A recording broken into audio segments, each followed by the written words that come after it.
New this year, classes on autonomy preparation, see and spray, and variable rate operation. Don't miss this opportunity. February 5th and 6th in Kearney. Learn more at landmarkimp.com/events. Automotive Solutions is Lincoln's one-stop shop for all your vehicle needs, from vinyl wraps to engine repair and maintenance. Automotive Solutions offers fleet services, as well as printing and graphic design for vinyl applications, plus installation of vinyl for boats, trucks, cars, and anything else you want wrapped. Perfection is their standard, and they never settle for less. Call today at 531-249-5600 or go to automotivesolutionslincoln.com to learn more. That's Automotive Solutions, 2024 Southwest 5th Street in Lincoln. When you need a new water heater, nothing beats the ProLine family of water heaters from A.O. Smith.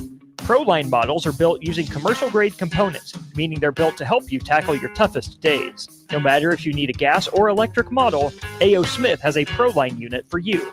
A.O. Smith, innovation has a name. Call Wellman Plumbing at 402-434-2400 for a great deal on a water heater today. Again, that's 402-434-2400.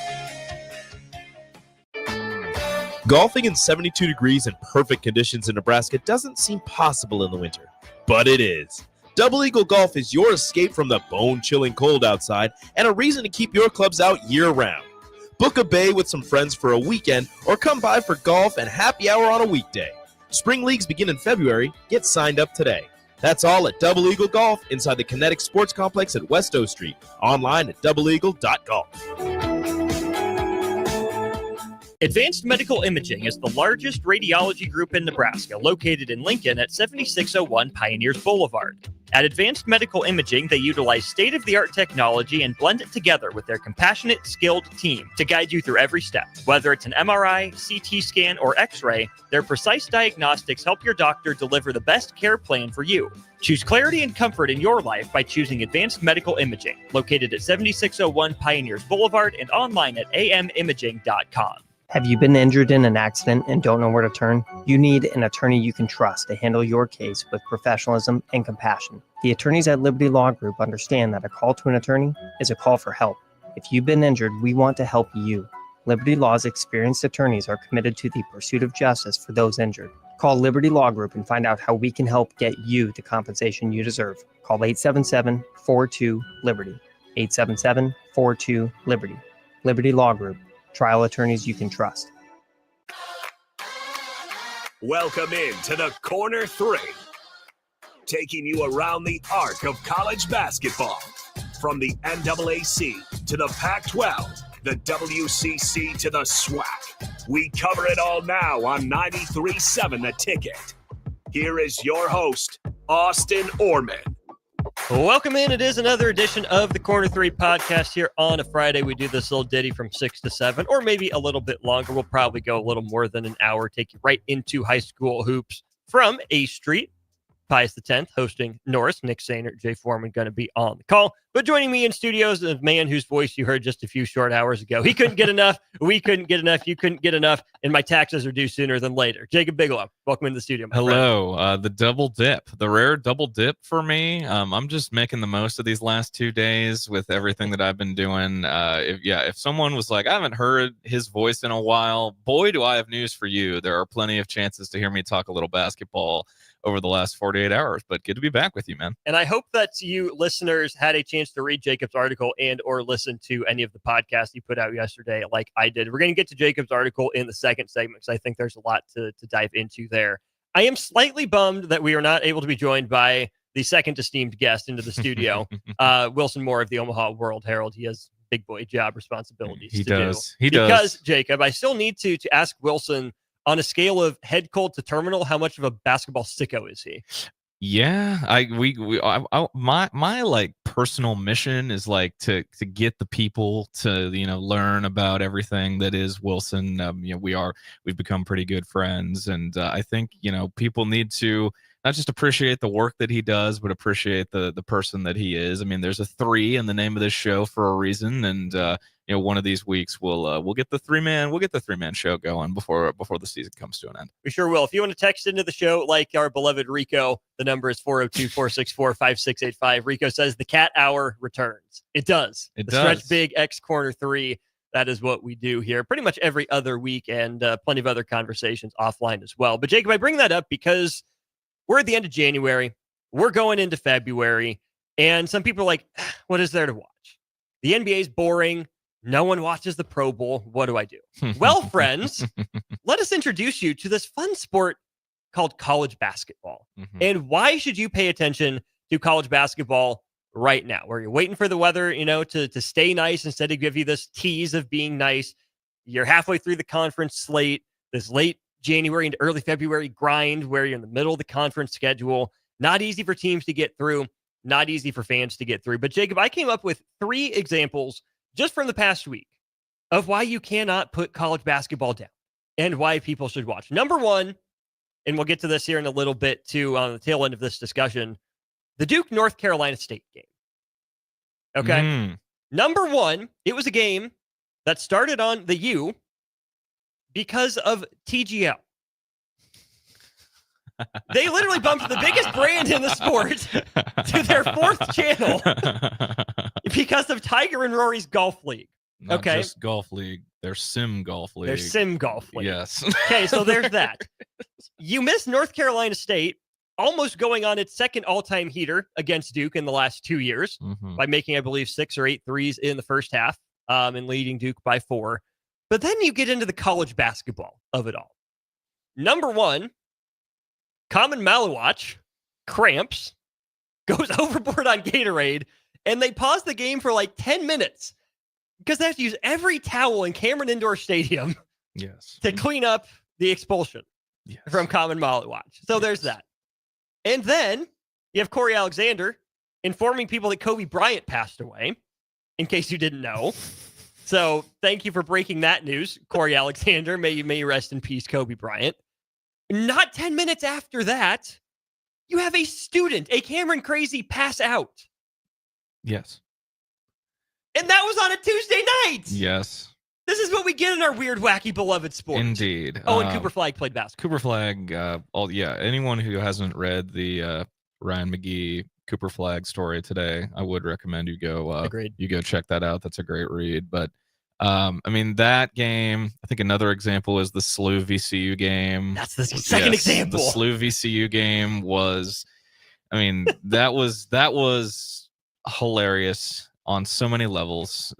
You hear about the physicality of the A10. There was physicality in the stands in that game. They really live it and breathe. Yeah, they live and breathe physicality in the A10. That SLU fan was heated. Yes, that was some demonstrative finger pointing. Yes. No, I have been to shocker. I've been to a basketball game in a very random locale. I've been to a SLU home game at Chaffetz Arena. I had some friends that went to school there. There's some diehard SLU basketball people where if you're in that's a pro sports town. You got the Blues, they had the Rams, the baseball team that I unfortunately root for is also in that town. And if that's the lane you choose is you know what I am going to live and breathe St. Louis Billikens basketball. And you had to put up with Travis Ford for the last X amount of seasons. Put up with Travis Ford. And you're used to Rick Majerus. Yes, you had Rick Majerus. It was followed by Travis Ford. Now you're in year 1 under Josh Schertz, the darling of mid-major basketball last season. You got Larry Blurd, yes. Kareem Abdul-Jabbar. Yes, yep, Robbie Avila. He's a Billiken.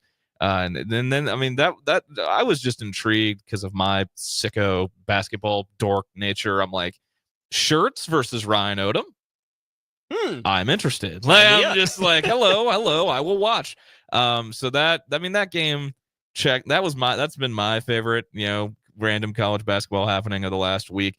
It was until last night with how Mick Cronin opened his press conference. Oh boy, again. With if I had Rick Pitino's money, I'd be on a private jet to Cabo right now. And then he pauses a couple seconds. He goes, "I've never been. How is it down there?" And that was so on the nose. And I've talked about Mick Cronin on this show before, but just he's 3-piece suit connoisseur Mick Cronin. He's taken the jacket off. It's just the vest, the shirt, he just walks in. He goes, if I had Rick Pitino's money, that's what I'd be doing. I've never been there, but how is it? What do you think? Just incredible stuff. I have not made it a habit of going to press conferences until this year. Mm-hmm. I've been impressed by the Mick Cronin press conferences. Even Brad Underwood last night. You and I have made our feelings on Brad Underwood very clear on this podcast and other conversations as well. But damn if the man doesn't give a press conference. You are, yeah. He put on a much better performance than his offense last night in the about 9.5 minutes that we got with him post game. From saying he put a guy in the game late because he's a gravity guy to talking about like turnovers being like scout turnovers, like they like grow up. Just grow up to asking a beat reporter and you're telling him you probably weren't any good when you played, so that's why you're here. Yes, it's saying I know how bad of a player you were in high school to a beat reporter, to responding to another Illinois beat reporter. That's not a question, that's a statement. What do you want me to say to that? We got a vintage Brad Underwood performance last night. He didn't quite put up 42 threes, but he was chucking, and he was on one last night. Game number 3 that reminds me of why people need to watch college basketball on any given night. Well, honorable mention will go to Gervais Green U 2.0 Pacific pulling off the season sweep of Wazoo. What an oddly specific reference that just sent me. Was that or Donovan Williams? It was one of the two. I'm the gif of the cat with the Vietnam flashbacks, like hearing those, hearing some of those, the ghosts of Nebraska basketball past. Text line 402-464-5685. Can you answer the question, where in the world is Donovan Williams this year? Because he's still playing college basketball. He's still playing college basketball. Mm-hmm. We will give you a few minutes to answer that question. Yes, Lincoln North Star's own Donovan Williams. Where in the world is he playing college basketball? So shout out Pacific for upending Washington State for the second time this year. Let's stick in the West Coast Conference, though. There's that Morrison crying account that, if you're not following on Twitter, is gold. Go find it. And they posted a tweet, I don't know, a couple of years ago. It's fun when St. Mary's does the thing where they just decide you're not scoring anymore. St. Mary's was down 24-22 with 3 minutes to go in the first half to a Santa Clara team that put up 100 on Gonzaga not too long ago. Okay, so St. Mary's made it their style of game on the road. From that point until there were less than 10 minutes to go in the second half, St. Mary's went from down 24-22 to up 54-24. St. Mary's, the Anaconda. You don't get that in the NBA. You don't get that in college football. You don't get that in the NFL. Where else do you get a 30-0 run on a random Tuesday by Sicko's favorite St. Mary's? You want to know? Nowhere else. I've got another nominee, and it's an unfortunate nominee for myself personally. But on Tuesday night, I was greeted by the late game on FS1. My former boss, Tim Miles, was coaching basketball. It is a game at Viejas Arena in San Diego, one of the best venues in mid-major basketball, probably the toughest place to play in the Mountain West. One team's wearing red jerseys, one team's wearing blue jerseys. It is checking all of the boxes. It's like this game was catered to one man, me. And You're ready to have to prove it. Yep, and I watched this game. And then I unfortunately have to watch, love you, coach, but I have to unfortunately watch Tim Miles' soul leave his body slowly as San Jose State lets a 21-point lead slip away against San Diego State, a team that I will see in person a week from tomorrow in another Mountain West town. Take a shot in the dark, if anyone who knows me well, but just watching that play out, just to like, I'm not going to bed. FS1, this is everything. This is everything. Like Mountain West, San Diego, my former boss, color versus color, and then just a massive. A ridiculous comeback by San Diego State. Let's also not forget Brandon Garrison dunking on the entire state of Tennessee and then flexing on Tony Vitello. That did happen too. Yeah, I mean, there's always something new. It feels like every night there's just something that's so on the nose, on brand, that is so uniquely college basketball. I'm sure there will be something.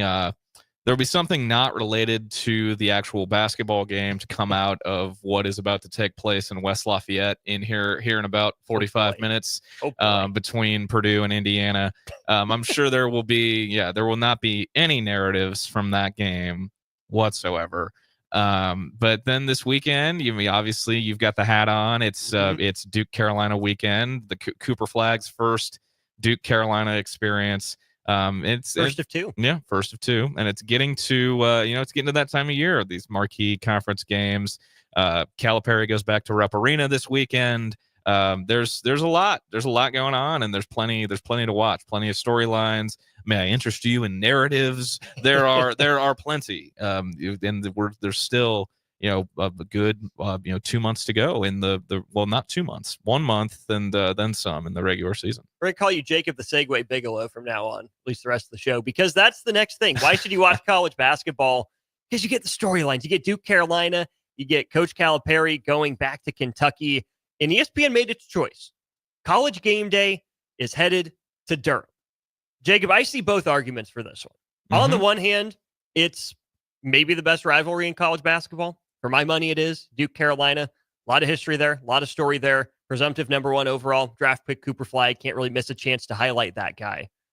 But the biggest story of the offseason, more so than Cooper Flag and his performance with the USA Select team against the Olympics, right before he was a Duke guy, was John Calipari leaving Kentucky for Arkansas. I know there were dominoes before that set it up, and plenty of dominoes that fell afterwards.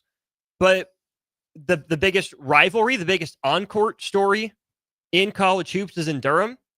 The biggest college basketball storyline of the offseason that's carried over with ramifications is in Lexington. If you're in charge of sending game day, would you have sent it to Durham? Would you have sent it to Lexington?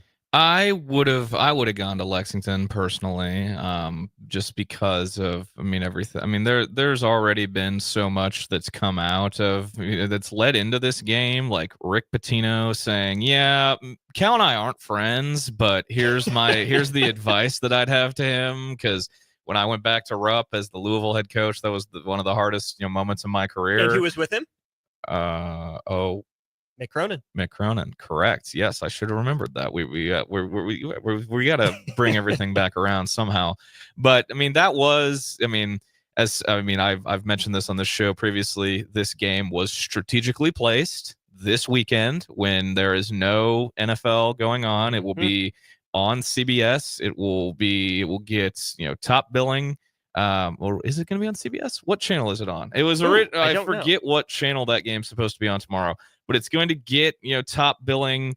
There's a reason it was strategically placed. That is coming straight from the SEC offices. That is not just wild speculation. It was scheduled this weekend on purpose, and I think that I assume someone with Lincoln ties would have confirmed that. Yes, someone confirmed that to me. May or may not have done that on my pod over the when we chatted. But those two games being this weekend, I feel like the ACC probably strategically through that there as well. Yeah, it's on ESPN tomorrow night. I don't know why. I still got SEC on CBS on the brain. Look at me. I haven't adjusted to our Big Ten overlords taking over CBS. So ESPN will go from Florida at Tennessee to what's next for them? To Kansas at Baylor, to Duke Carolina, to Kentucky, Arkansas. That's the lineup. That's a pretty good day. That's not I know what will have a good amount of my attention tomorrow. Sorry, Texas Tech and Houston, you get the deuce.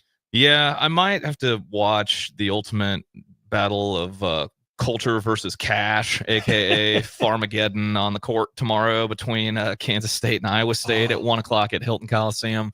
But it's a pretty stacked basketball weekend, and ESPN they're licking their chops with that slate tomorrow, and they're always gonna have Duke Carolina be center stage, no matter if it's an off year for one of the two teams. And that's just as long as I can remember. That's always gotten top billing, no matter if it's a down year for one team or the other. So put your, again, kind of associate commissioner hat on here for me, Jacob. You would send it to Lexington.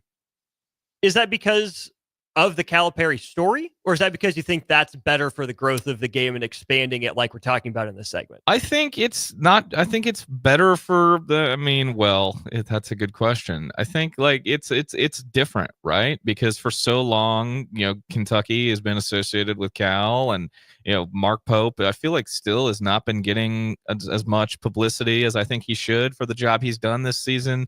Who he is as a person, and just everything about him, the story. I mean, obviously he was not their top choice. The talks of Hurley and Scott Drew and Chip Gaines tweeting about, we don't need money, we've got God. Like that whole drama. But we also have money. Yeah, but we also have money. Like, come on, we you don't have to pretend. Like, yeah, that was.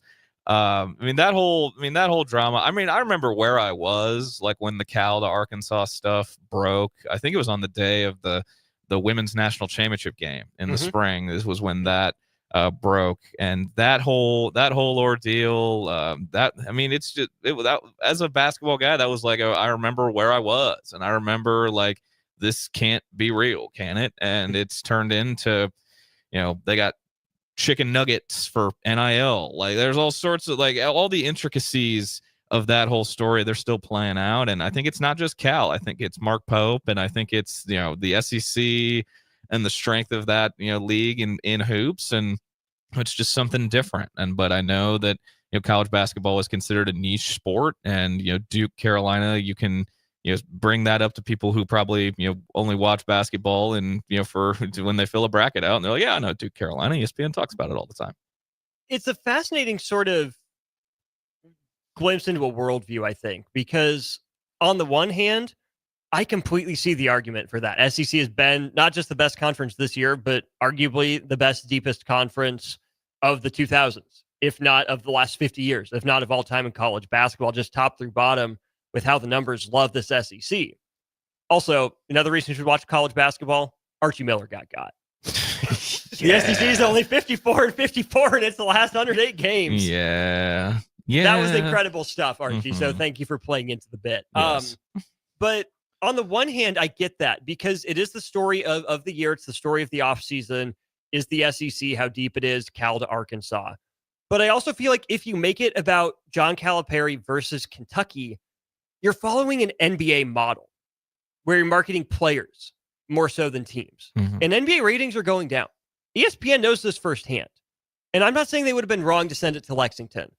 But if you want to, I'll get on my soapbox here, keep the integrity of college basketball, such as it is, if it hasn't already been shattered into a million billion pieces, if you want to keep it as pure as you can, to distill it to rivalries and teams, because that's what people say they miss in the NBA, then I think Duke Carolina's the move. Where, John Calipari is going to come and go a lot sooner than Duke Carolina is going to come and go. So if you want to sell college basketball for what you think college basketball is and always has been, I think you go to Duke Carolina. If you want to capitalize on this flash, I think you go to Cal and Arkansas, going to Lexington. But here's where I'll contradict myself slightly. College basketball, even more so, I think, than college football. College basketball is about the coaches, man. Oh, yeah. You've got the legends in coaching that carve out the identities. And we had this conversation as Nebraskans about volleyball and John Cook, right? Yep. It's Nebraska volleyball, but the first thing you mention is Nebraska volleyball and John Cook. No matter how many great players pass through the Devaney Center or the Coliseum, it's Nebraska volleyball and John Cook. It's Duke basketball and Mike Krzyzewski. It's North Carolina basketball and Dean Smith. It's UCLA basketball and John Wooden. It's Kansas basketball and, I don't know if you pick Fogg or if you pick Self, whoever it is. It's Kentucky basketball and Rupp. They named the arena after the guy, for Pete's sake. So if there was ever a sport, I think, where you could thread that needle between play up the teams and still lean into what your sport has always been about, the coaches, honestly, Cal going back to Kentucky might have been it. Yeah, because say what you will about the state of that Duke Carolina rivalry. The coaching matchup is still weird to me. Just the two guys that were just handpicked to be the guys, and it's been interesting to follow along for sure. But I mean, yeah, I agree with you that the sport is about coaches. I've said ad nauseum that college basketball needs characters. I think Mark Pope is one of the best characters going in the game right now. And the way that they threw that team together and the success that they've had has been pretty impressive. And then you just couple that with Cal, and there's a lot more characters and storylines with that game, I think. And I understand the Cooper Flag draw. I understand the Duke Carolina rivalry and all that, but I mean, I think there's more meat on the bone in Lexington this weekend. To answer the question we left sitting out there before we go to break, Jacob, I'll give you first crack at it because I know you know. Donovan Williams, pride of Lincoln North Star, one-time Tim Miles commit, who then went down to be an Oklahoma State Cowboy. He is no longer an Oklahoma State Cowboy nor a Pacific Tiger. He is I don't know where he is. Oh, we talked about this. I thought you remembered. Nope. He's a Bronco for Western Michigan. Oh, yes. I knew that. I did know that, and then I forgot. I was going to say Mac Western Michigan. Western Michigan, yes. How about that? Yeah. What a journey for Donovan Williams. Yeah, so. No, that is, yeah. His career did not take him to the same places as, say, the Omaha Products careers took them. Indeed. Let's just say that. Indeed. Let's go to break. We're going to break down Jacob's article. Wrote a good one about identity versus losing streak. Now over for Nebraska men's basketball. They're on the board. They take down Illinois. We got Jacob's thoughts on the Nebraska-Illinois game, specifically during On the Block. We'll talk about his article, Identity versus Losing Streak, which gets solved first when we get back to the corner three. Attention all wing fans! Buffalo Wings and Rings has daily specials that will make you want to stop in on all days of the week. Kids eat free on Mondays, and on Tuesdays, enjoy 89-cent boneless or traditional wings at a price that makes the whole family happy. And come back on Wednesdays for $1.29 chicken tenders all day long. Get to Wings and Rings today at 68th and O or in Williamsburg Village.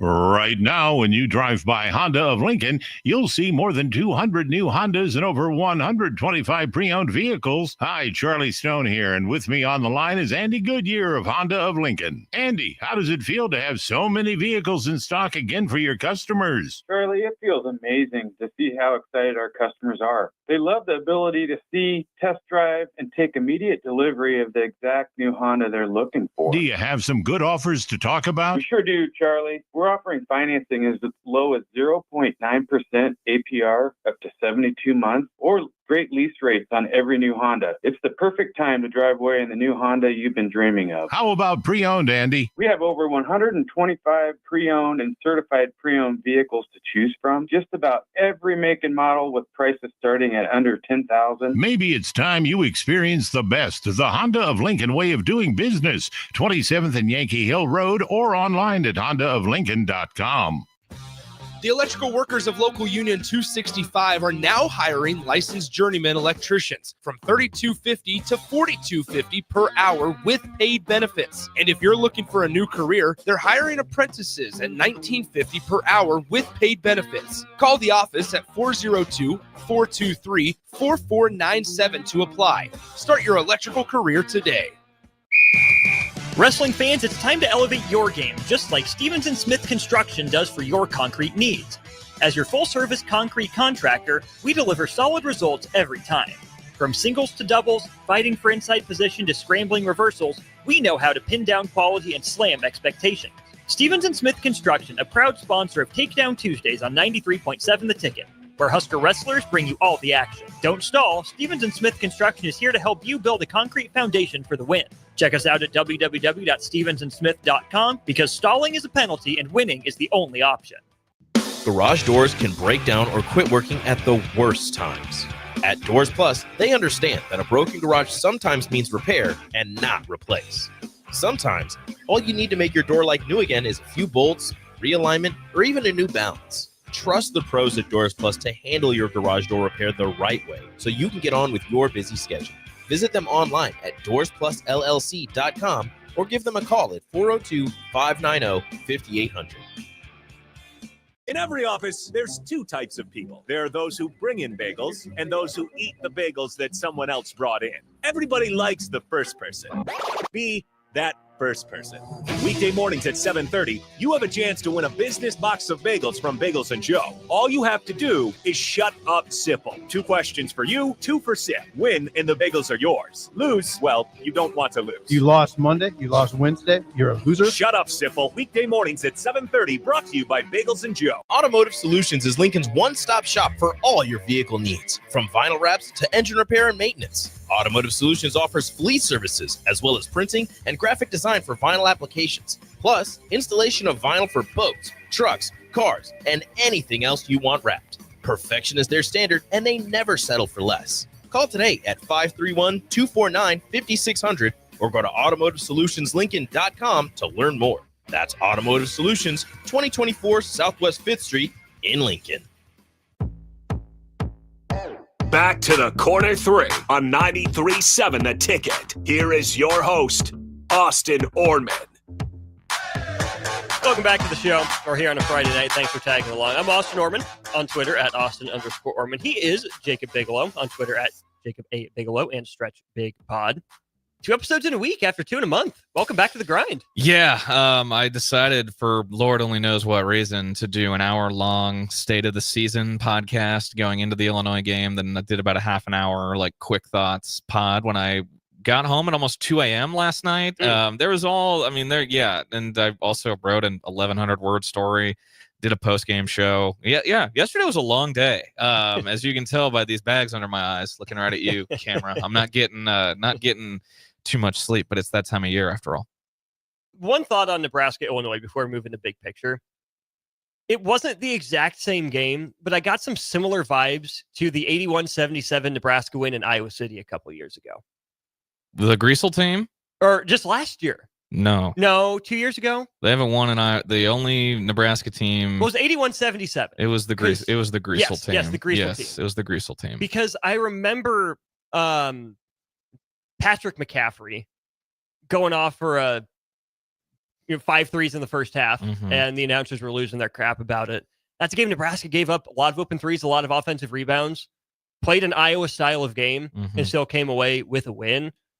Last night was an Illinois game to a T. Yes. They get 20 offensive rebounds. They put up 42 threes, and credit Nebraska for finding a way to come out the other side with a win. But Jacob, you dropped this stuff before the game. Did Nebraska answer any of the questions that you raised? Did they take a step in that direction at least? There was an improvement in the defensive effort. I'll say that, but I think that they are still, well, there were some things that clearly changed. I mean, if you read my article, shameless plug, HuskersIllustrated.com, I think it's still it is still accurate even after the result last night. I mean, the lead up to last night clearly was like a come to Jesus week for this group. Fred Hoiberg and Andrew Morgan on Wednesday talked about having the long conversations, talking about, I mean, Andrew Morgan made it sound like guys were just getting stuff off their chest and letting it fly and saying everyone. You can't say that. This is Nebraska, not great. Well, yeah. But they were. It almost sounded like the Festivus episode of Seinfeld in a way. Like, there people had some issues with what had been going on, and we got the airing of grievances, then we got the feats of strength. Indeed. And there were clearly some things that were different last night. I mean, the defensive effort was turned up a bit. Bryce Williams was being more aggressive, trying to go downhill, get to the basket. He only took 2 threes. The rest of the other 24 of his field goal attempts were from 2, either at the rim or in the mid range. Juwan Gary was more like the Juwan Gary that people want to see, like the stuff in the stat sheet. Finished with, I think, 8. Yeah, I've got the 13 and 8. You conveniently have the box score right in front of me. Wow. He had 8 rebounds, a couple blocks, 3 steals. That's the Juwan Gary that has earned him the affection from this fan base that he's seen in his 3 years. Is just the as corny as it is, the dog stuff, like, the being the, scrapping for boards. I mean, that one-handed rebound that he had at one point last night, that was like, there's the Juwan Gary that this team needs.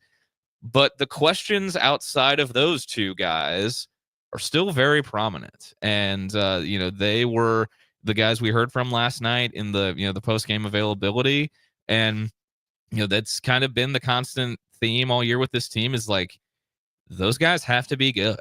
And if those guys aren't good, who's going to pick the slack up? And it's, I know the word, I said this with you and Nick earlier, the word efficiency has been used so much in college basketball this year. People have become efficiency merchants when it comes to, talking about who's good and who's not. But I mean, Nebraska won. They needed to win. That is for damn sure. If they're not apologizing for it, they're not apologizing for it. Al Davis, just win, baby. But the offense and the blueprint from last night, that is not, I don't think that's going to be the clinic for the rest of the year on offense. And there's still a lot to be desired defensively too. But we're going to continue to hear about effort and toughness, and that's been that has been beaten into those who have listened this year, but with reason. And it just comes back to how thin the margin for error for this team is. If you look just at game score, which is a metric that former NBA front office guy John Hollander put together with the Grizzlies for a while, writes for The Athletic now, Bryce Williams did have the high game score, 16.7. Well, 10's average. So Bryce was a little bit above average. Juwan was a 13.4. Then Nebraska's third best player was Connor Sejan. On the other side, Illinois just had one guy with a positive game score above average. That was Kasparis Giacochonis with an 11.6. He moved different. He looked different. We talked about that a little bit earlier. But to your point, Jacob, it's not teach tape on offense, but what else can Nebraska do? I thought I saw Fred Hoiberg be more active in calling stuff, trying to get guys lined up and in the right situations. But his biggest point on the offense is, we're not very good when we have to take it out of the net. You can only call so many plays. Would it help? Did it help? It seemed to at least a little bit. But structurally, and in terms of plain and simple Jimmys and Joes, there's not much help, not much in the way of reinforcements for Nebraska offensively. What you see is kind of what you get at this point. No, absolutely. I mean, people will tell you to not judge a book by its cover. It's tough to not judge this book by what we've seen so far. And, this Nebraska team, Bryce is, people ask plenty of questions about, what's wrong with Bryce? What's happened to Bryce? Well, you're in the point of the schedule where these are the teams that are the most familiar with you. They know you. Like, I've been in film sessions in the Big Ten. I've read scouting reports in the Big Ten. These teams know you like the back of their hand. They know everything about your calls, your tendencies, everything. They know you a lot better than the bye games that you started the season with. And, Bryce Williams is going to be, he's the focal point of every scout, and that will be the case the rest of this season. And he just, he's going to have to, just be like, if he's off and he's not being aggressive, I'm not telling him to take 26 shots every game, like 27 points on 26 shots. Like, that's not, like, they needed him in overtime. They needed what they got from him to win that game.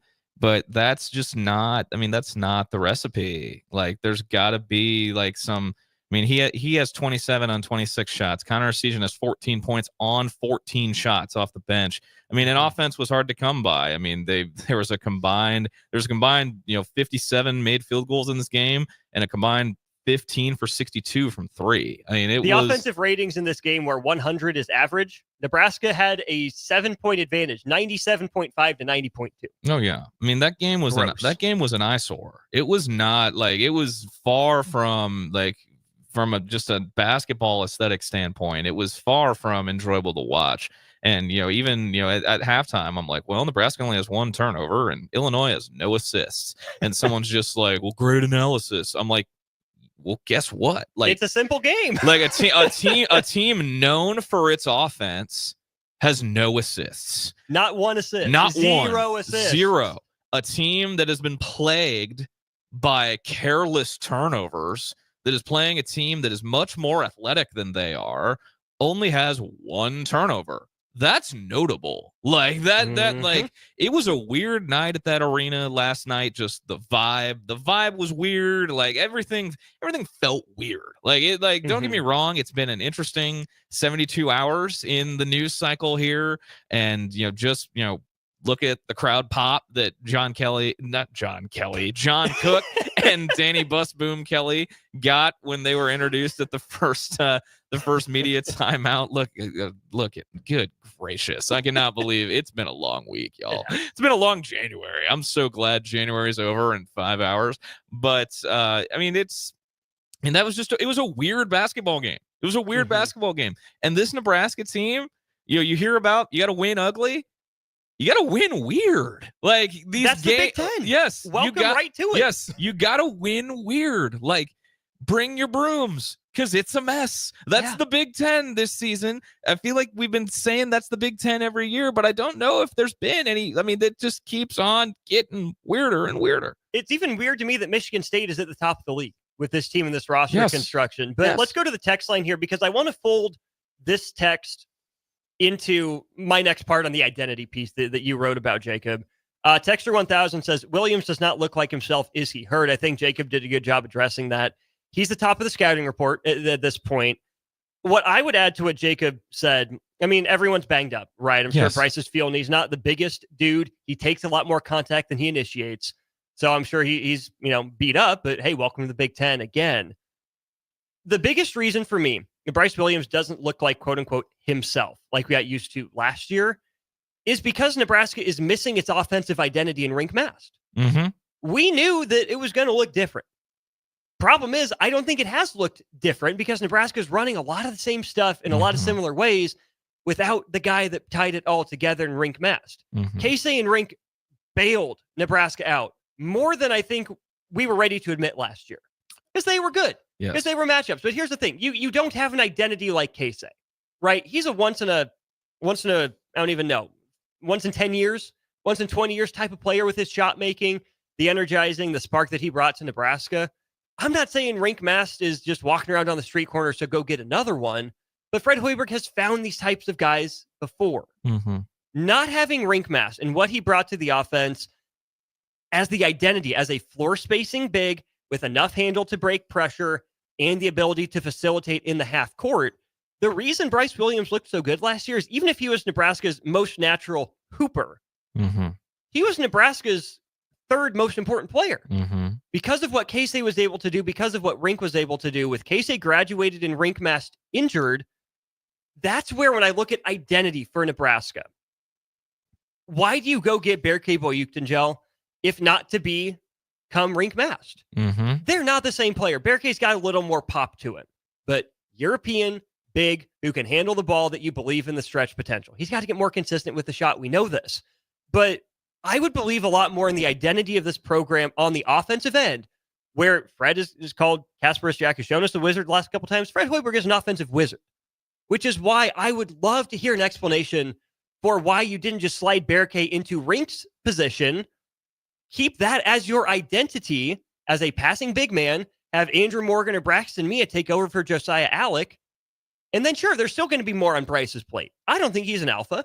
He stepped up in an alpha way for 4 possessions last night.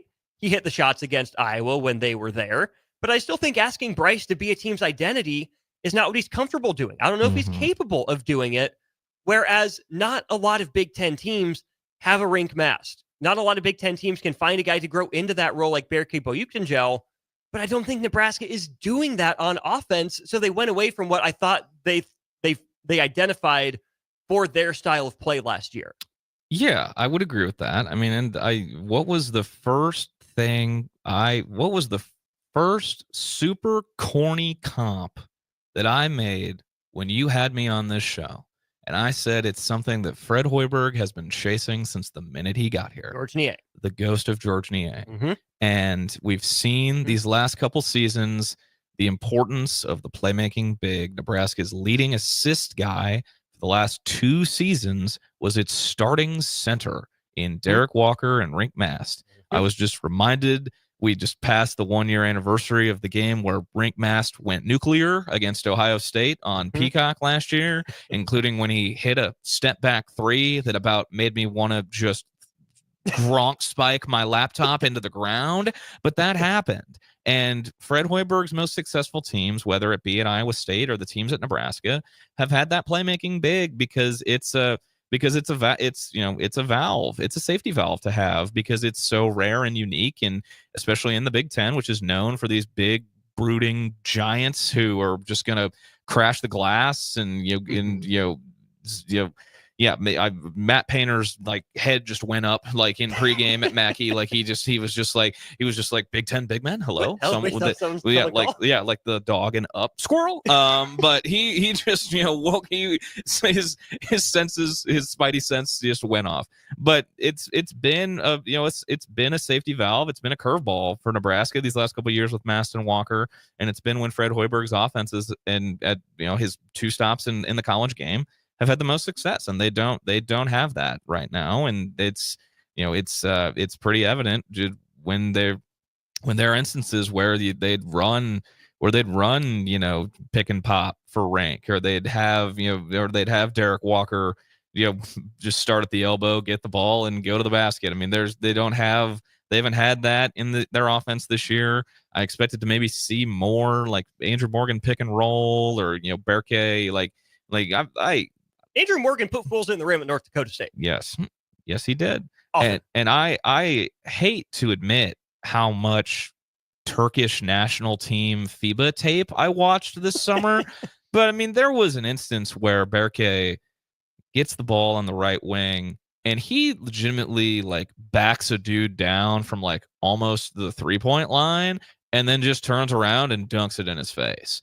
Like, there have been games in FIBA play where he's hit like 4 threes in a game, and he plays inside out, and he just has like, he looks so much more confident. And it's, and it can be another comparison. You talk about Rink and Casey, 2 guys with that FIBA experience that, they're going up against the best of the best in the international game. And the question was like, how did they learn from that? Can that translate to the college game and all that? Like, what the FIBA 3-point line is? The college line.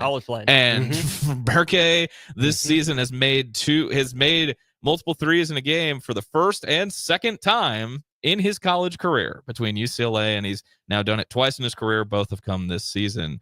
So, I mean, his development, like I called him the international man of mystery at the start of the season, and here we are with 10 games remaining, and he remains that because, his development and any sort of a jump would be critical to this team, not just going forward, but he's one of the guys that doesn't have a Roth IRA and a 401k because he hasn't been in college for 5 years. He's a true sophomore. So you'd want that to be a building block, moving on, once this season comes to a close. And he's not a guy that you can't play with Rink Mast when Rink Mast comes back. I mean, it just seems like they're using him more as a power wing instead of sliding him into the rink position, which, here's the thing. They have more eyes, more development time with him than I do. I don't want to speak out of turn. It just seems like there's something there that we haven't necessarily seen. And then just really quickly on the offense as well, because I think we're going to take a break and come back and talk defensive identity, because that's another important piece of the conversation. Nebraska hasn't found DeAndre Kane. Nebraska has not found Deontay Garrett. Nebraska certainly has not found Monty Morris. Okay. I wouldn't even say they've found Matt Thomas. I was getting there, right? They haven't found Naz Mitru Long. They haven't found Tyrus McGee. They haven't found Will Clyburn. They haven't found Melvin Edgem, let alone Royce White. Okay, like, that happens. And that Iowa State in the Big 12 is not this Big 10. Yes. But when we talk about identity and what makes you successful, get the guys you know how to coach. Whether or not Nebraska targeted Robbie Avila in the transfer portal, I don't know. Would they have gotten him? Probably not. He and shirts are tight. But did you ask? Did Nebraska inquire about Danny Wolf? The Jewish Joker who's doing some really fun things at Michigan. Did Nebraska even try for a guy like that? Because they knew Rink Mast was down. If you have a system that works, why are you not going after with more intent guys that make the system work? That's my biggest question, Yeah. Yeah, and maybe it's rhetorical. And but the question also, and we can talk about this more when we come back, but it's like when Fred Hoiberg was hired, you expected the identity to be offense, and you expected it to be this, night and day difference from the Nebraska basketball that we've known for the last, the previous decade of, grinded out defense and, and how pretty the offense was going to be. And now here we are in, year 6, and the identity is once again back to being on the other end of the floor. Which is okay if it works. Yes. It worked a little bit last night. It certainly didn't work perfectly. Let's talk defensive identity in segment 3 of the Corner 3 in a sec. Discover the difference that expertise and experience can make in your real estate journey with Next Ag Appraisal and Realty. Whether you need an appraisal, sales, or farm management, Next Ag comes up with a solution with your legacy and goals in mind. Next Ag isn't just their name, it's your future. So why wait? Visit their website today at www.nextagrealestate.com or give them a call at 402-380-0432 and turn your dreams into reality. Your land, your legacy, their solutions. Next Ag Appraisal and Realty. Automotive Solutions is Lincoln's one-stop shop for all your vehicle needs, from vinyl wraps to engine repair and maintenance. Automotive Solutions offers fleet services, as well as printing and graphic design for vinyl applications, plus installation of vinyl for boats, trucks, cars, and anything else you want wrapped. Perfection is their standard, and they never settle for less. Call today at 531-249-5600 or go to automotivesolutionslincoln.com to learn more. That's Automotive Solutions, 2024 Southwest 5th Street in Lincoln. If you want to make new floor shopping easier, come to O Street Carpet. Hi, I'm Steve Carper. Our flooring professionals can help you choose the best flooring for you, your family, and your budget. We eliminate the confusion.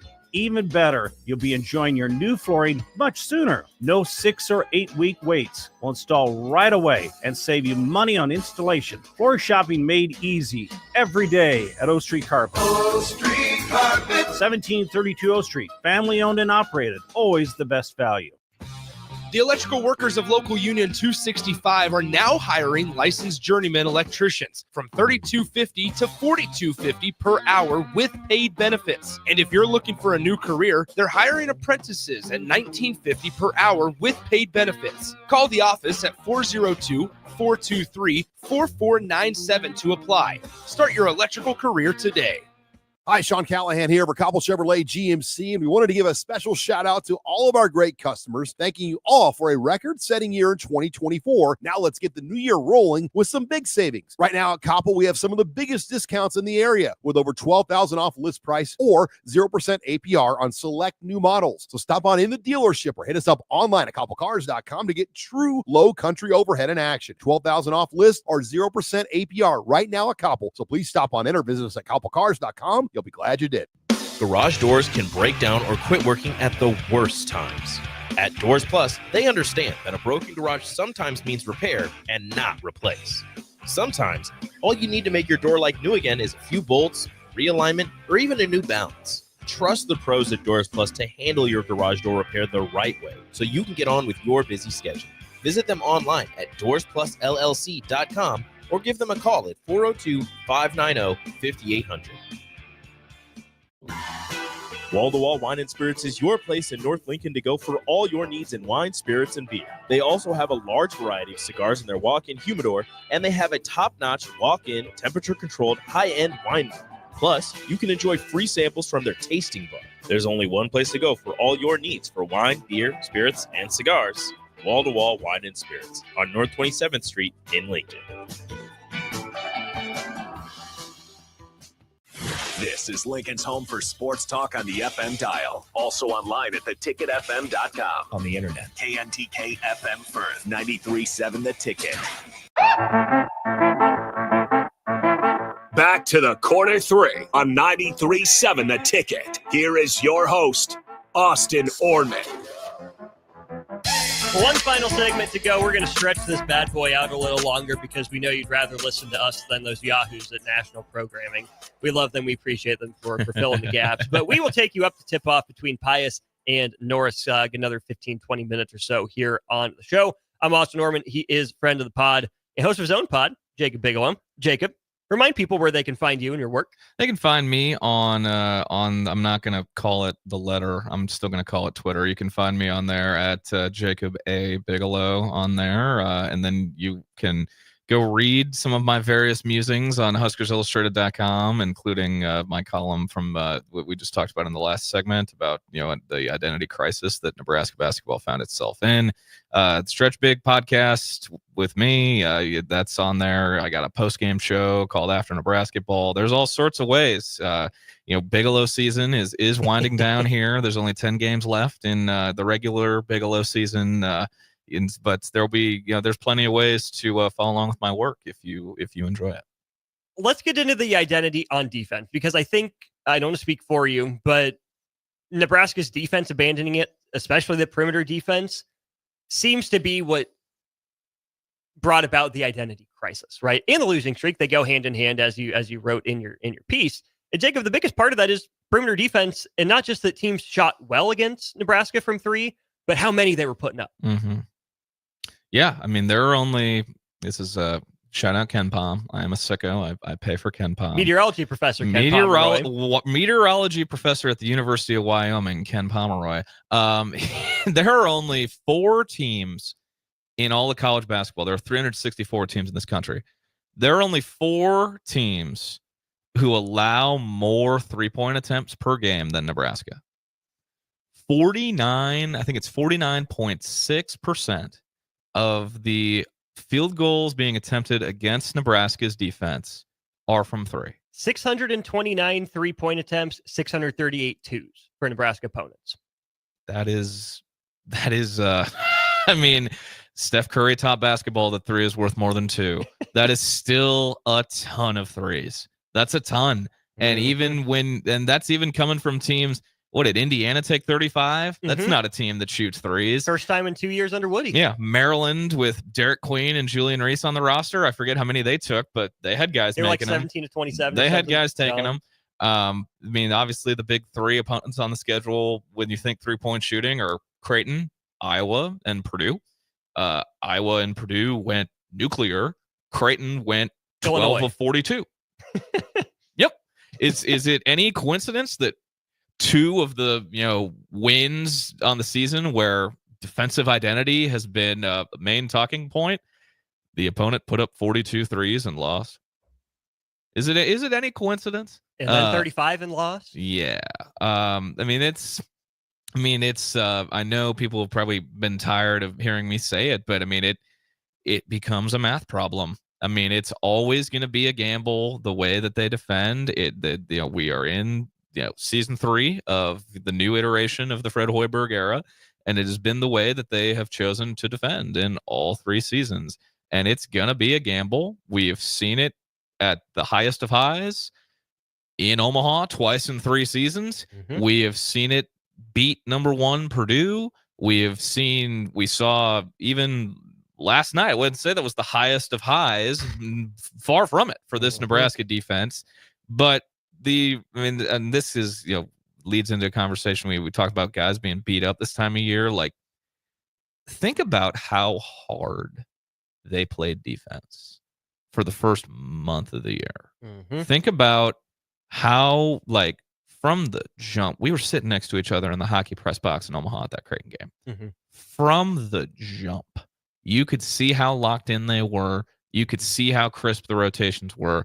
And they were turned up to 100 the entire time. Mm-hmm. That Indiana connected, I think, is another important piece of that. They were connected, and that when I say that their effort looked better last night, they looked more connected too. They weren't they were defending a team that was a lot more athletic than they are, but they were still connected. They they weren't.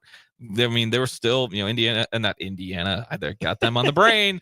Got them on the brain. Indiana on my mind. Indiana. Their fight song is catchy, but they got. I mean, Illinois. They did still have some makes at the rim. They had guys getting downhill, but that's they're athletic. They're real athletic. Like, that's going to happen when you're going against athletic guards and wings with this team. But I mean, it's what they're like. you've made your bed, you got to lie in it. And that's, how they've chosen to go about their business on defense. I mean, when I had Joe Jackson on the podcast to, preview Purdue, he's a Big Ten guy. I would recommend anybody, go follow along with his work. He was like, yeah, I don't take if a team plays Nebraska, I just take that performance as, well, they're playing Nebraska. If they're missing a ton of threes, they're playing Nebraska. If they go nuclear from three, well, they are playing Nebraska. They're just well, that's what comes with the territory with how they choose to play defense. Hey, look, identity. You nailed it. Yep, identity. Which is not exactly what you're going for. When I look at the defensive identity of this team, Jacob, that is the result, right? We see teams shoot a lot of threes against Nebraska. But the actual identity of the defense, it's the office space. What exactly is it you would say you do here? Exactly. I don't know what Nebraska's trying to accomplish defensively. Last year it was different.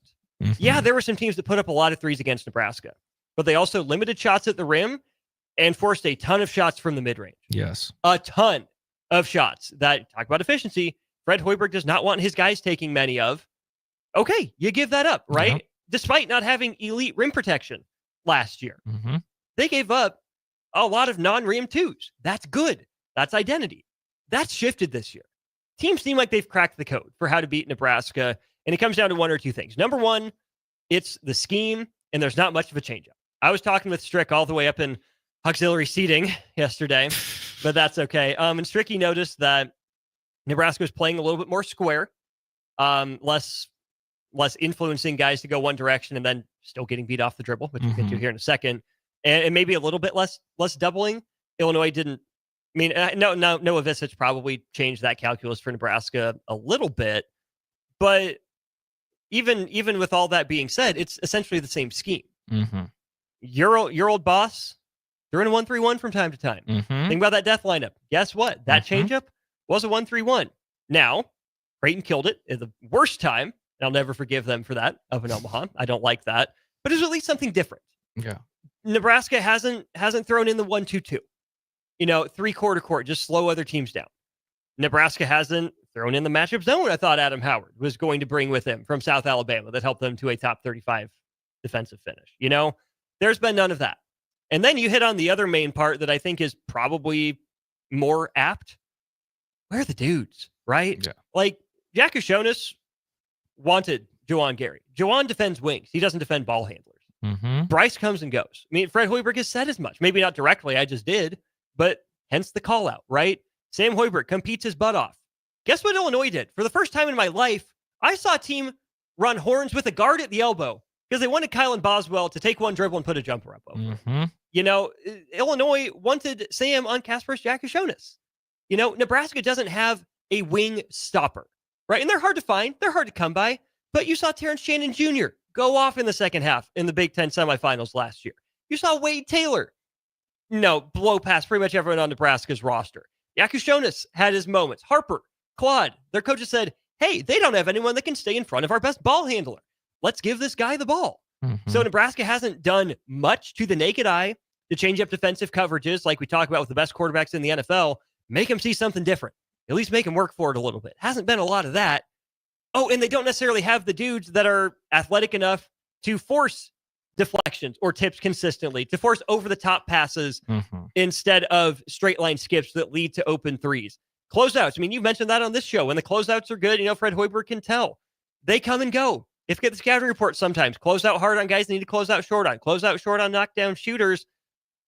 It's just a mess on defense. I know what they say they want to accomplish defensively, but the scheme isn't working with the athletes, and the athletes aren't always looking the quickest. Yeah. Lateral quickness has definitely been a thing that has stuck out in plenty of matchups, in the Big Ten. I mean, and then that's high major college basketball. I mean, if there's a gap in athleticism, it's very painfully evident, visually. And, like you talked about possible different defensive schemes. Like you mentioned a press.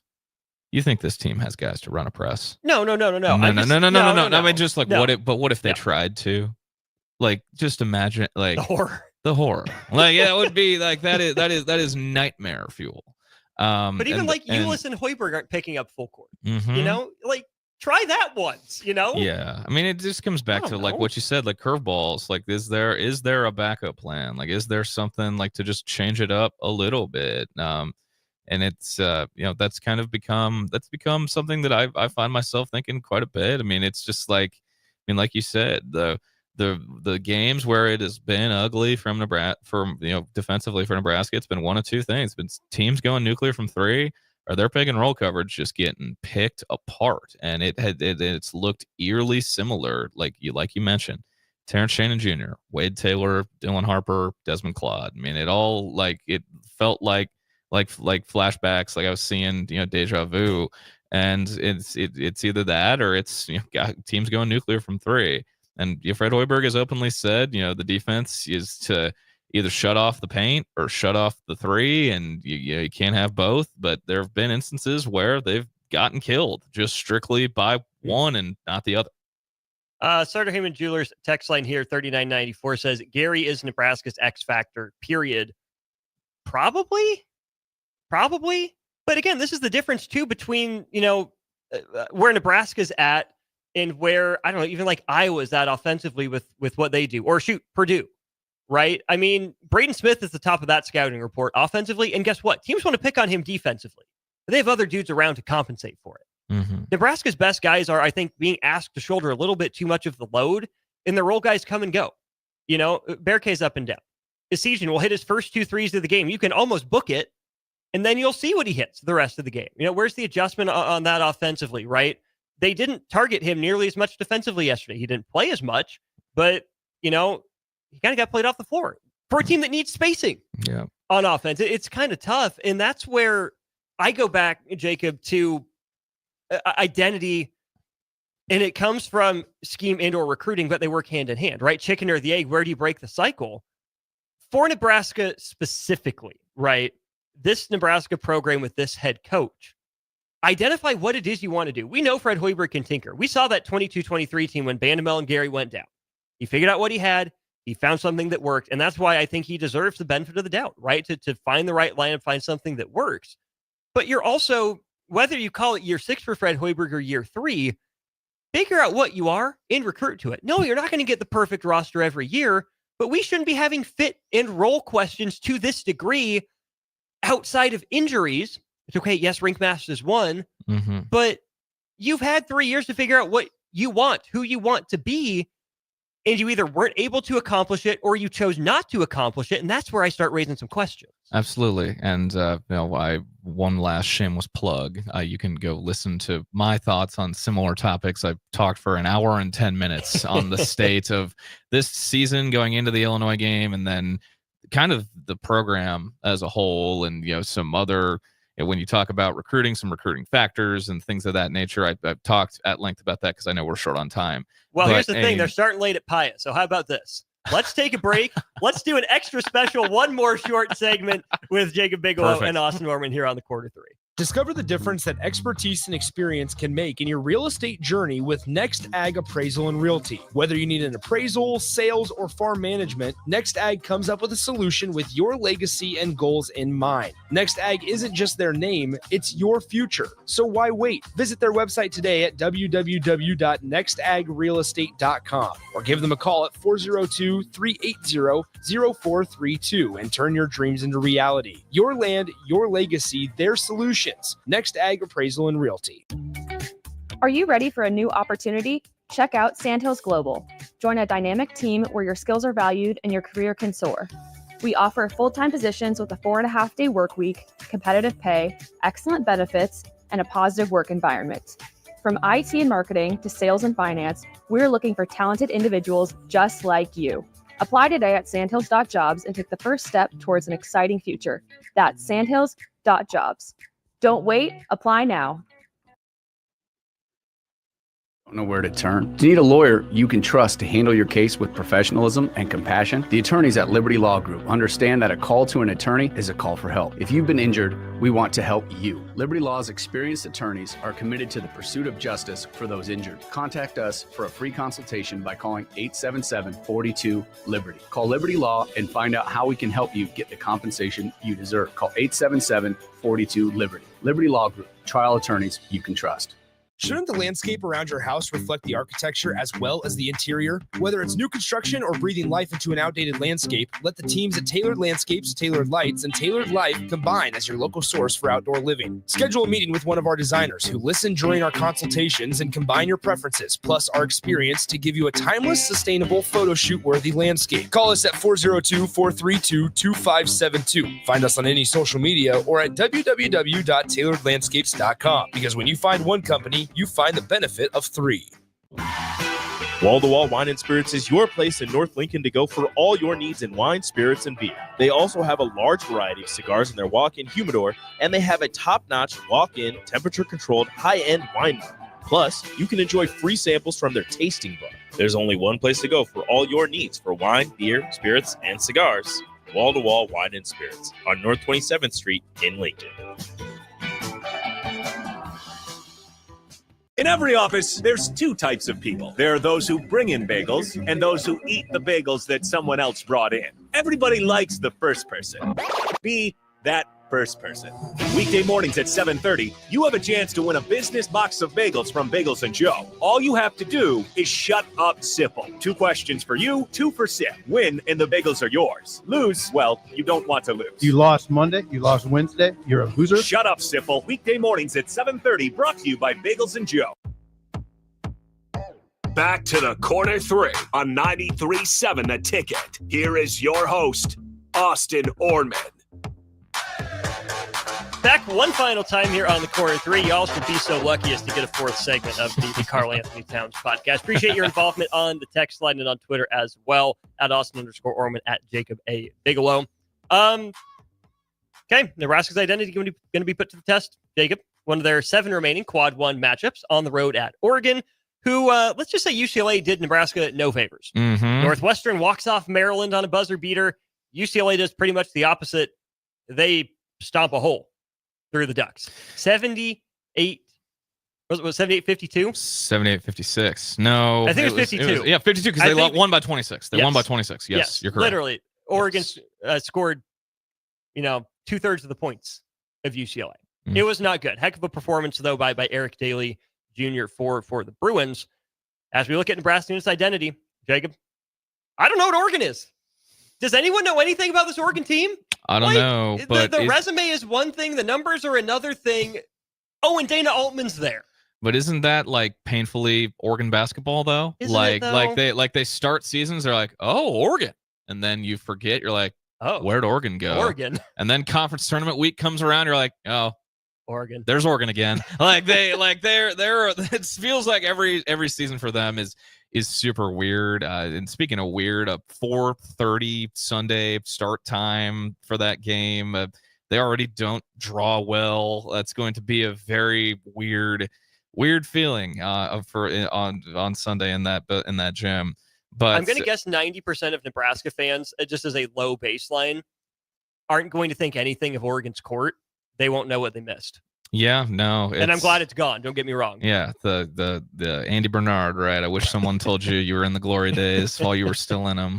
The eyesore that was that court in Eugene. And speaking of that identity, Nate Biddle is going to see plenty of double teams. But then again, there's another. He's not as athletic as some of the guys we mentioned when it comes to picking apart PNR. Jackson Shellstad is must watch point guard play. The fact that him and Peyton Pritchard went to the same high school wear the same jersey number and are just dudes for Dana at Oregon. Hey, if you got somewhere to find them, you know where the guys are. Just ask Greg Gard. He likes to find 6'10" guys all from the Minneapolis suburbs. They're all the same guy. They're all from the same area. If you know what fits, go find more of it. But it's gonna be interesting. Oregon's a weird team. They're weird. They were 16th in the polls this week, but they were closer to like 30th in metrics. They have TJ Bamba, Shellstad. It's like. Dana Altman, they always figured out late because they feel like his teams are always puzzles. They're always puzzles, and once he, figures out how to put it all together. Sometimes it's late in the year, sometimes it's early. They show these flashes, but Oregon's in a weird place right now because that's a season sweep for UCLA. They went to Eugene and won, and then they handed it to them at Pauley last night. And let's not forget Oregon's previous game on the road. 8-point loss at Minnesota. Yeah. That's kind of weird. They lost by 7 to Purdue at the Matthew Knight Arena. That was their other loss in Big Ten play. Oh, by the way, let's not forget they gave up a 109 to this Illinois team. Well, not the same Illinois team with the Visage playing, obviously.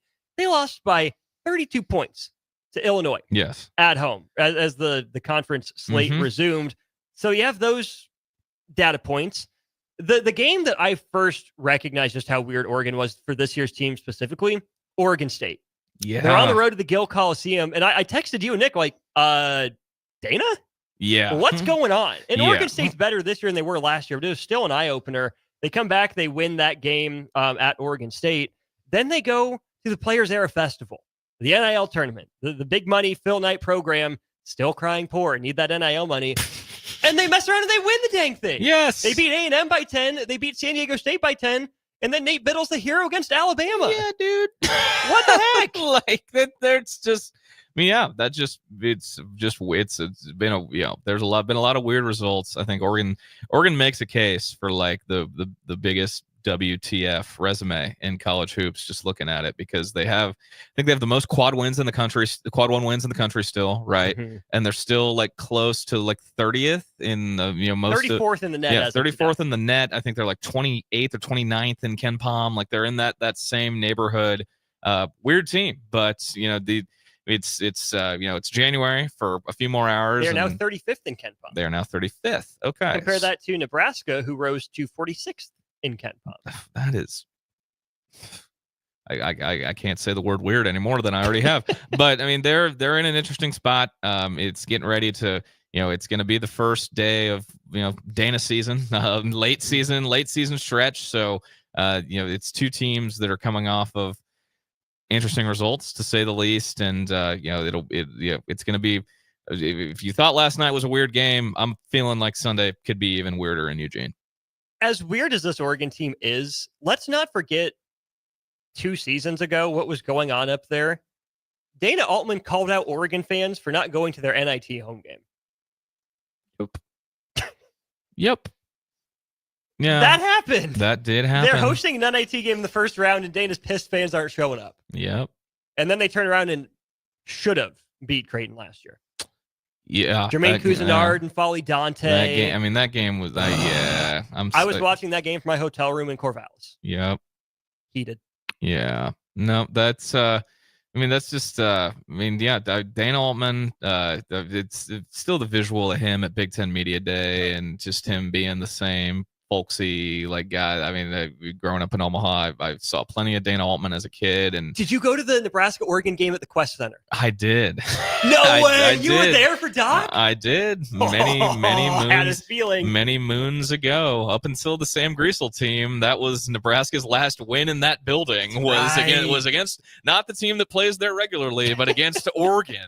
I remember. Pepperidge Farm remembers, and so do I. That's a Nebraska-Oregon game in Omaha. I think that was 07, 08?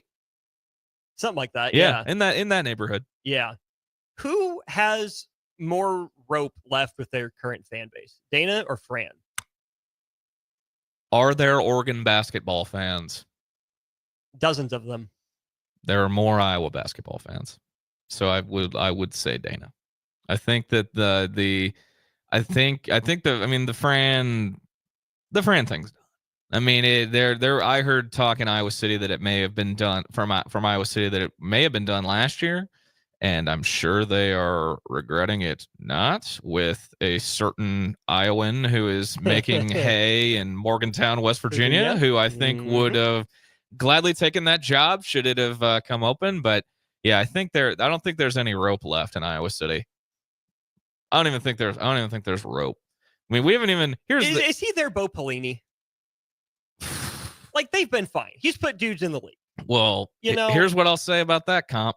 You know what Bo was doing to the very end? FranCon. Outbursts. You know what we have not seen from Fran, which just is all I need to know, that cruise control. When was the last time we saw Fran heated? Okay, but I thought the same thing about Izzo, and he picked it back up a little bit. Yeah. I mean, the wild Izzo stat that I saw is that they went undefeated in December and January for the first time ever in his tenure at Michigan State. With this with this team and this roster. First time ever that they've made it through December and January undefeated in those You know months. what we call that, right? The Frankie Fiddler effect. Hey, Frank put the headband on, and he's turned it around since he decided to become Headband Frank. So credit to him. And Michigan State's at the top of the league right now. I was not expecting that. Nor was I. And the Oregon's obviously fallen back to the pack. They were there for a while. UCLA fell back to the pack. So we're looking at Michigan State and Purdue winning the war of attrition right now. Yeah. Do you give anyone a chance to crawl back into it halfway through the slate? You know who's sneakily, I don't think they're going to be like they're going to win it, but Maryland has crept to the top of that. So they're what, 7-3 right now? Yeah. I mean, that game in Lincoln is going to feel, I mean, every game for Nebraska, especially at home, is going to feel significant. But since Jacoby Gillespie flipped the switch, and they've been getting what they've been getting from him, combined with Queen and Reese. They've looked like a completely different team. They have crept toward the top. I think it's still hilarious how Purdue was an afterthought, like at the start of conference play, and that's in part due to some of the bruises they took in the non-con. IU leads at Mackey Arena right now, by the way, with 11 minutes to go in the first half. So that and then now it's just going back and forth. But Purdue, they took their beatings in the non-con, and then they were just kind of forgot about it. Now they're back to being the number 10 team in the country, and it's just appears to be business as usual. So, but once again, we've said this all night. The Big Ten's weird. There's weird stuff going on in Big Ten basketball. Which is why I refused to believe Nebraska wouldn't win another game in January.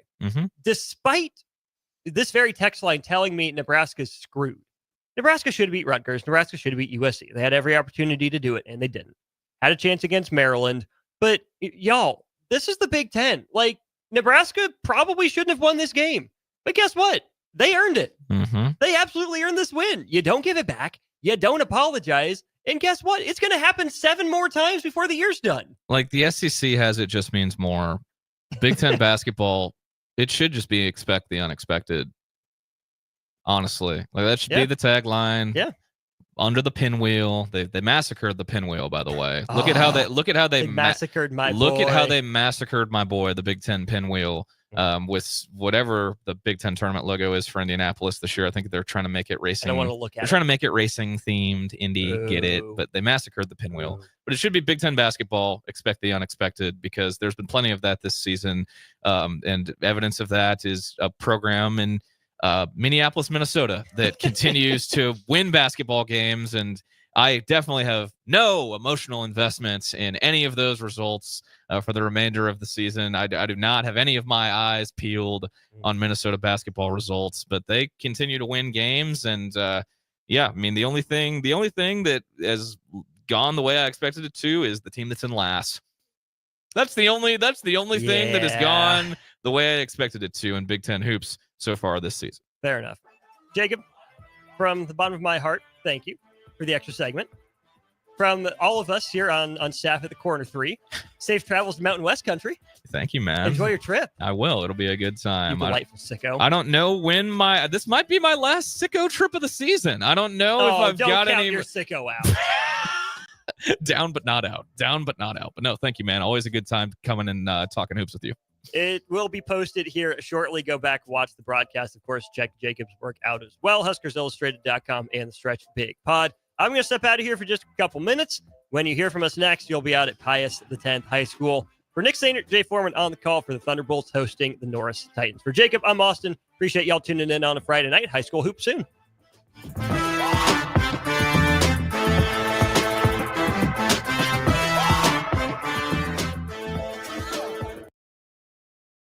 Have you been injured in an accident and don't know where to turn? Do you need a lawyer you can trust to handle your case with professionalism and compassion? The attorneys at Liberty Law Group understand that a call to an attorney is a call for help. If you've been injured, we want to help you. Liberty Law's experienced attorneys are committed to the pursuit of justice for those injured. Contact us for a free consultation by calling 877-42-LIBERTY. Call Liberty Law and find out how we can help you get the compensation you deserve. Call 877-42-LIBERTY. Liberty Law Group, trial attorneys you can trust. Hey there, fellas. It's your girl, Jordan, with Sartor Heyman Jewelry. Let's talk commitment. And what better way to do that than with some shiny, sparkly jewelry? Am I right? Now, I'm